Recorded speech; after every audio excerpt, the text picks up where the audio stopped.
Here are 3 things to know for Wednesday, February 28th. The wildfires in Texas are now larger in area than the state of Rhode Island. At least one person has died, confirmed to be an 83-year-old grandmother in the town of Stinnett. That's a small town of less than 2,000 people. The Texas A&M Forest Service says the fires are only 3% contained. Today, 2 people were arrested for breaking into a vacant, graffiti-covered high-rise in downtown LA. They claim they were just exploring it and didn't bring any paint with them. City officials don't want to clean up the paint, as not to give would-be artists a clean canvas.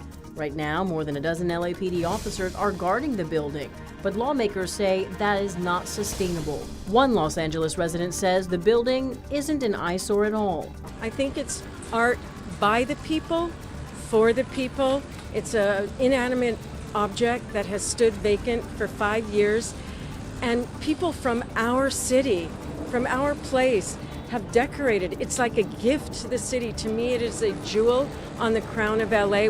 LAPD says the initial group of people who broke in was as many as 8, but again, only 2 of them have been arrested at this time.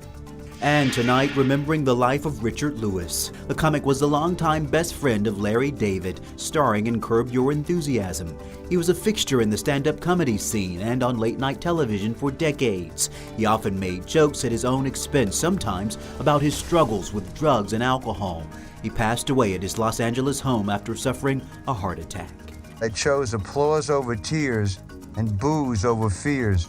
Survived and moved on to a new life. Still crazy, but finally with a bit of hopefulness and contentment added to the mix. Lewis was 76 years old.